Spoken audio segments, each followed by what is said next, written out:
Banyak nama calon anggota legislatif terpilih kini masuk dalam bursa calon untuk maju di pilkada sejumlah daerah. Belakangan, muncul polemik perlu atau tidaknya seorang caleg terpilih untuk mengundurkan diri dan tidak dilantik jika yang bersangkutan dicalonkan partai politik di gelaran pilkada. Menurut Komisi 2 DPR, KPU sudah bersurat untuk mengajukan konsultasi pembahasan aturan soal ini. KPU beberapa waktu yang lalu sudah mengirimkan surat untuk mengajukan konsultasi mengenai dua rancangan peraturan KPU. Yang pertama adalah rancangan PKPU tentang penyusunan daftar pemilih dalam penyelenggaraan pemilihan gubernur dan wakil gubernur, bupati dan wakil bupati, serta wali kota dan wakil wali kota. Kemudian yang kedua adalah peraturan KPU tentang pencalonan gubernur dan wakil gubernur, bupati dan wakil bupati, serta wali kota dan wakil wali kota. Polemik kemudian muncul ketika Komisi Pemilihan Umum berikan pernyataan yang berubah-ubah soal aturan ini. Saat rapat dengan Komisi 2 DPR, KPU menegaskan tidak ada celah bagi caleg terpilih untuk dilantik jika mereka sudah terdaftar maju pada Pilkada serentak 2024. Yang berstatus sebagai calon terpilih anggota DPR, DPD atau DPRD, tetapi belum dilantik. Jadi kalau belum dilantik, itu statusnya adalah sebagai calon terpilih. Maka apabila yang bersangkutan didaftarkan oleh partai politik sebagai calon atau bakal calon kepala daerah atau wakil kepala daerah, maka yang bersangkutan harus bersedia mengundurkan diri. Padahal 1 pekan sebelumnya, KPU memberikan pernyataan bahwa hanya orang yang memiliki jabatan sebagai anggota DPR, DPD, atau DPRD yang harus mundur dari jabatannya jika mencalonkan diri di Pilkada 2024. Pada dasarnya seseorang yang harus mundur dari jabatan apabila dia mencalonkan diri sebagai kepala daerah, ya apakah calon gubernur, wakil gubernur, bupati, wali kota, itu adalah orang yang menduduki jabatan sebagai anggota DPR, DPD atau DPRD. Jadi kalau dia tidak sedang menduduki jabatan itu dan dia nyalek ya, kemudian dinyatakan terpilih, nggak ada kewajiban mundur. Yang ada kewajiban mundur itu kalau orang menduduki jabatan. Gitu. Misalkan ada orang sekarang ini menduduki jabatan anggota DPR atau DPRD dan nyalek lagi untuk pemilu 2024 terpilih dan dia dicalonkan oleh partai untuk nyalon kepala daerah, maka dia yang wajib mundur lah dari jabatan anggota DPR atau DPRD untuk masa jabatan sekarang hasil pemilu 2019. Tapi untuk terpilihnya kan tidak ada kewajiban, karena undang-undang menyatakan yang wajib mundur orang yang sedang menduduki jabatan. Namun kini pada akhirnya Komisi 2 DPR RI dengan KPU dan pemerintah menyepakati aturan baru untuk Pilkada 2024, yakni caleg terpilih di pemilu 2024 wajib mundur apabila maju di Pilkada 2024. Aturan ini disepakati agar meredam konflik. Tim Liputan Kompas TV. Seperti janji saya sebelum jeda, sore hari ini Rumah Pemilu akan berbincang dengan salah satu caleg terpilih dari Partai Amanat Nasional yang juga merupakan selebritas, yakni Sigit Purnomo alias Pasha Ungu. Selamat sore Mas Pasha, apa kabar? Selamat sore Mbak Madio. Oke, Mas Pasha ini kan santer ya, kabar kalau Anda masuk dalam bursa calon kepala daerah untuk Pilgub Jakarta. Jadi konfirmasinya Mas? Ya baik, terima kasih Mbak Madio. Yang pertama, sistem yang digulirkan di Partai Nasional bahwa seluruh calon kepala daerah tingkat kabupaten kota maupun provinsi itu muaranya adalah pada keputusan Ketua Umum kita Bapak Zulkifli Hasan. Meskipun nanti semuanya melalui sistem Dispilkada.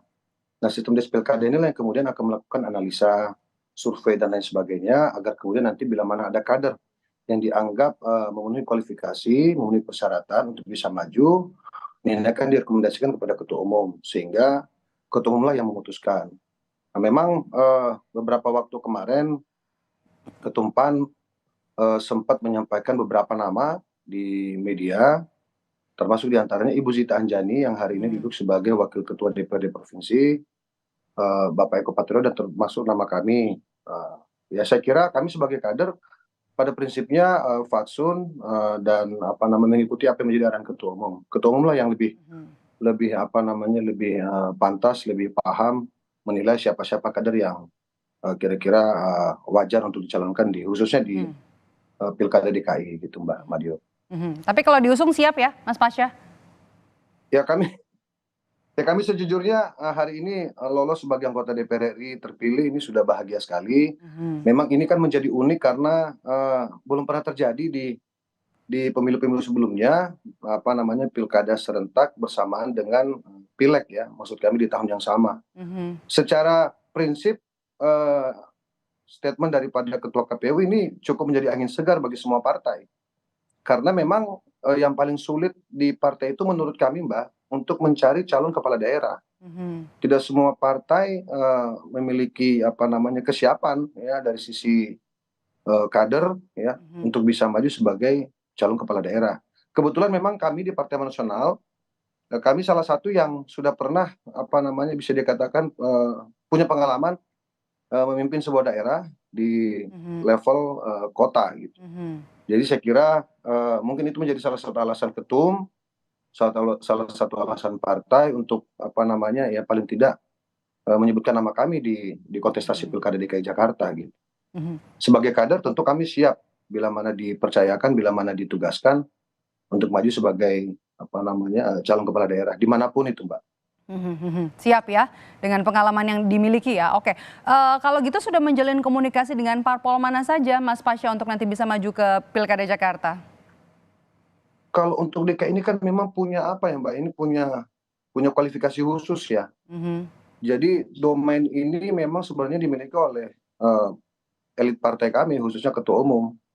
Kami sebagai kader kan tugasnya bekerja sebagai kader, tentu melakukan komunikasi, tetapi kan belum ada arahan yang pasti bahwa siapa yang akan ditunjuk oleh ketum untuk maju sebagai calon gubernur, wakil gubernur di DKI Jakarta, Mbak. Oke, kalau gitu kan ini kan Jakarta punya banyak sekali PR untuk diselesaikan nanti oleh kepala daerah yang terpilih. Anda sudah tahukah siapa-siapa saja calon kompetitor Anda nanti di Pilkada Jakarta? Menurut Anda siapa yang bakal jadi kompetitor kuat untuk nanti maju di Bursa Pilgub Jakarta?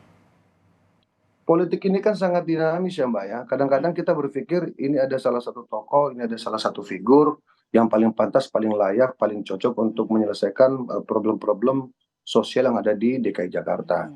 Tetapi partai tidak sesederhana itu untuk kemudian menunjuk atau menentukan pilihan siapapun yang ditunjuk untuk maju sebagai calon kepala daerah. Kadang-kadang yang ada di permukaan justru tidak akan berlayar. Justru yang tidak muncul di permukaan bisa saja berlayar berkontestasi di pilkada manapun Mbak Mudia. Ya. Jadi kalau hari ini yang kita lihat permukaan, saya kira kan Mbak sudah bisa melihat ya di lintas partai, sebut saja di Partai Golkar nama siapa yang keluar, misalnya Pak RK, di Partai Nasdem sempat keluar namanya Pak Ahmad Saroni misalnya. Terus di beberapa partai-partai lain kan juga sempat disebutkan di PKS, Presiden PKS, ya dan sebagainya Mbak. Bahkan PSI pun juga sudah bersuara untuk siap mendorong untuk kader mereka bisa diusung di Pilkada DKI. Kalau kami sampai hari ini belum ada arahan langsung dan spesifik untuk Partai Amanat Nasional, belum kita sebut belum ada rekomendasi khusus yang memang langsung ditandatangani oleh ketua umum untuk siapa yang akan didorong di pilkada akan datang. Sekarang Partai Nasional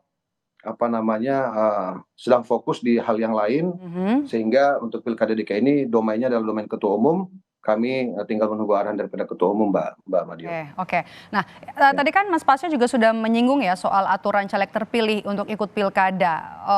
Setelah jadi caleg terpilih dan kemudian maju digadang-gadang punya peluang nanti untuk maju di bursa pemilihan gubernur Jakarta, Anda pilih mana nih Mas Pasya? Kira-kira mau jadi caleg, mau jadi anggota legislatif, anggota DPR, atau mau jadi kepala daerah? Ya tadi saya katakan kan matematika politik kan memang tidak seperti matematika yang kita ketahui Mbak. Wajar kalau kemudian para caleg terpilih khususnya yang berbasis di DKI Jakarta seperti kami di DKI 3 ini kan setidaknya sudah punya basis suara eh, yang bisa dikatakan sebagai modal awal untuk maju sebagai calon kepala daerah. Begitu pula Pak Eko, begitu pula Bu Sita di level DPRD provinsi. Nah, ini kan salah satu indikator bahwa memang caleg-caleg PAN yang lolos di caleg terpilih sebagai caleg terpilih di DKI ini juga punya kesempatan, punya peluang untuk maju atau didorong sebagai calon kepala daerah. Nah, terkait aturan, tentu ini tadi saya katakan ini menjadi angin segar bagi semua partai karena ujian yang paling tinggi kan di saat kita diusung sebagai caleg dan alhamdulillah terpilih. Nah, konsekuensinya adalah berkaitan dengan aturan ini, maka bisa dikatakan harus siap bila mana nanti ketua umum mendorong untuk maju sebagai cakada ataupun calon wakil kepala daerah. Nah, kalau saya ditanya, tentu kami hari ini kan yang sudah bisa dikatakan pasti ini kan adalah duduk sebagai anggota DPR RI, Mbak. Meskipun aturan ini membuka peluang untuk kami untuk bisa hadir dalam kontestasi karena level tertinggi di politik ini kan bila mana kita bisa duduk sebagai pejabat di eksekutif gitu. Oke. Nah itu siap. Mas Pasha, nanti kalau misalnya memang resmi nih dicalonkan, didaftarkan di Pilkada Jakarta dan kemudian diminta bikin surat pernyataan untuk mundur sebagai caleg terpilih, gimana responnya?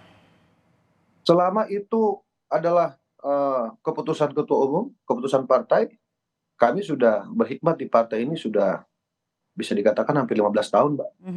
Jadi aturan main dan juga totalitas, loyalitas, integritas kami untuk partai juga sudah kami persembahkan kepada partai sehingga apapun yang menjadi penugasan partai ke depan, insya Allah kami siap gitu.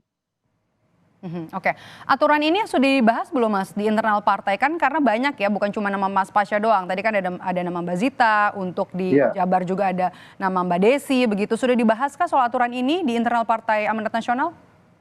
Iya, secara informal ini sudah cukup sering dibahas dan secara formal ini kan memang pembahasannya tertutup karena level DKI ini kan bisa kita katakan wilayah yang spesial sehingga perlu pencermatan khusus, perlu peninjauan khusus, perlu penindakan khusus, termasuk hitung-hitungan dan lain sebagainya, berapa kebutuhan bila mana harus menurunkan kader di kontestasi ini menjadi penting untuk dibahas secara khusus, Mbak Madiop.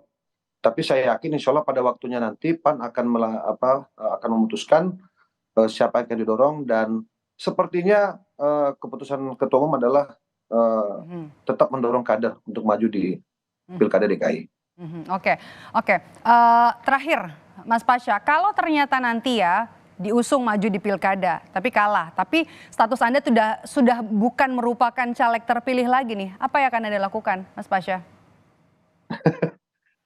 Ya kami ini kan berpartai kami ini berpartai bukan hanya sekedar cari menang, jadi atau tidak, ya ditunjuk atau tidak. Ini kan merupakan kewajiban kami lah sebagai pemuda, sebagai anak bangsa untuk menitipkan cita-cita bangsa dan negara ini ke depan melalui jalur partai, Mbak, melalui jalur konstitusi. Nah, saya kira kami sudah punya pengalaman dan hari ini kami kembali membuktikan di saat kami diturunkan dalam kontestasi Pileg, kami mampu meraih hati masyarakat sehingga kami bisa menjadi salah satu dari sekian caleg yang terpilih di DKI Jakarta yang memang dikatakan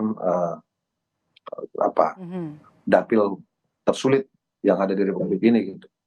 Nah, setidaknya itu yang sudah kami lakukan. Persoalan keputusan ke depan, apakah kami ditunjuk maju, apakah Pak Eko, apakah Bu Zita, kami tidak bisa memastikan hari ini, Mbak Madiop. Semua masih berjalan, semuanya masih fokus dalam pembahasan. Insya Allah nanti waktunya biarlah nanti ketua umum yang akan memutuskan. Tetapi kami akan siap berjuang untuk memenangkan Pilkada DKI Jakarta. Berkoalisi dengan siapapun, dengan calon siapapun, insya Allah kami siap untuk memenangkan Pilkada DKI Jakarta. Saya tambah satu pertanyaan lagi nih Mas Pasha karena menarik. Banyak yang bilang kan kalau bursa dari pemilihan gubernur Jakarta atau menjadi Jakarta 1 ini kan juga bisa jadi batu loncatan. Kalau dari Anda sendiri, Anda pengen nggak dengan punya background pernah menjadi wakil wali kota Palu, pengen nggak sebenarnya seorang Pasha Ungu untuk memimpin Jakarta nanti? Jakarta ini kan apa ya, Mbak? Heterogen ya. Ini wajah Indonesia di luar gitu ya. Siapa sih yang tidak pengen jadi pemimpin di Jakarta, Mbak? Tapi kan kita juga sebagai politisi muda ya yang hari ini tentu masih dalam proses bekerja, dibina, dibimbing. Kami terus belajar untuk mengikuti proses-proses ini dengan baik, dengan cermat, sehingga apapun tujuan kita ke depan, termasuk untuk memimpin DKI Jakarta dalam hal ini kader partai, ya siapa yang tidak ingin untuk menjadi pemimpin di DKI Jakarta, Mbak? Karena banyak sekali hal yang bisa kita lakukan di Jakarta bila mana kita diberikan kesempatan. Nah, persoalan bahwa ini menjadi batu loncatan atau tidak kan tergantung cara pandang setiap orang melihat itu gitu. Pada prinsipnya kami siap menjalankan tugas dan siap mengemban amanah masyarakat. Siap menjalankan tugas, siap menjalankan kepercayaan, baik itu menjadi anggota legislatif atau caleg, ataupun juga sebagai, kalau nanti misalnya memang maju ya di pemilihan gubernur Jakarta. Iya. Terima kasih sudah berbagi waktu bersama kami, selebritas sekaligus juga merupakan calon anggota legislatif terpilih dari Partai Amanat Nasional, Mas Pasya Ungu. Saya selalu, Mas Pasya. Terima kasih banyak, Mbak Andrea.